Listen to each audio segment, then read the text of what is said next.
আমন্ত্রণ জানাচ্ছি আমাদের নবনির্বাচিত প্রেসিডেন্ট ফারুক আহমেদকে, আমাদের প্রাক্তন ন্যাশনাল টিমের captain Faruk Ahmed. Thank you. দুই দফায় বাংলাদেশ জাতীয় দলের প্রধান নির্বাচক হিসেবে দায়িত্ব পালন করেছেন ফারুক আহমেদ। বাংলাদেশ জাতীয় দলের সাবেক এই ক্রিকেটারের দায়িত্ব এবার অনেক অনেক বেশি।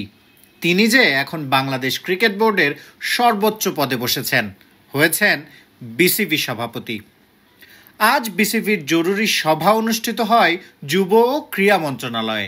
সেখানে সাবেক সভাপতি নাজমুল হাসান পাপনের পদত্যাগপত্র গৃহীত হয়। নতুন সভাপতি হিসেবে দায়িত্ব পান ফারুক আহমেদ। বিসিবিতে জাতীয় ক্রীড়া পরিষদ মনোনীত পরিচালক জালাল ইউনুস পদত্যাগ করেন। মূলত তার শূন্য পদে ফারুক আহমেদকে পরিচালক হিসেবে বোর্ডে আনা হয়। এরপর পরিচালনা পর্ষদ তাকে সভাপতি নির্বাচিত করেন। জাতীয় ক্রীড়া পরিষদ মনোনীত আর এক পরিচালক আহমেদ সাজ্জাদুল আলমকে অব্যাহতি দেওয়া হয়। তার জায়গায় নতুন পরিচালক হয়েছেন ক্রিকেট বিশ্লেষক ও কোচ নাজমুল আবেদিন ফাহিম। বাংলাদেশ ক্রিকেট বোর্ডের জেনারেল কাউন্সিলে আপনার নাম প্রপোজ করা হয়েছে as a councillor, then subsequently যেটা বোর্ড এন্ডোর্স করেছে, এবং now we welcome you as a board director. Thank you very much. Thank you everybody. BCB সভাপতি হয়ে নিজের করণীয় কি হবে তা নিয়ে ছোট ধারণা দিয়েছেন ফারুক আহমেদ। লক্ষ্য তো অনেক বড়।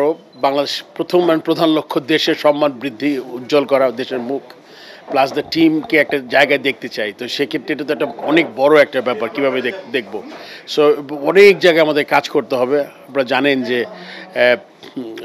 অনেক দিন ধরে কাজ হয়েছে, হয় নাই, অনেক কোশ্চেন আছে। বাট আমাদের প্রধান এবং প্রধানতম দায়িত্ব হচ্ছে আমার যে ক্রিকেটকে এগিয়ে নিয়ে যাওয়া, দেশকে এগিয়ে নিয়ে যাওয়া। এটা যদি আমরা মাথায় রাখি, বাংলাদেশ এবং বাংলাদেশ ক্রিকেট দল, তাহলে আমাদের কাজগুলো খুব সহজ হবে।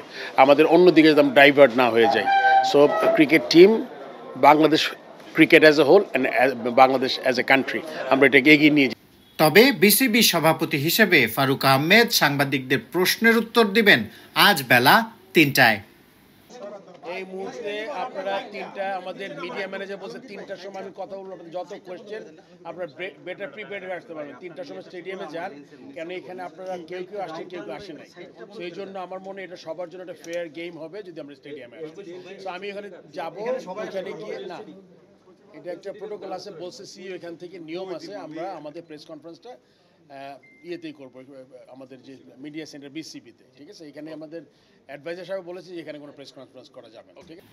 শিহাব আহসান খান, ক্রিকেট 97।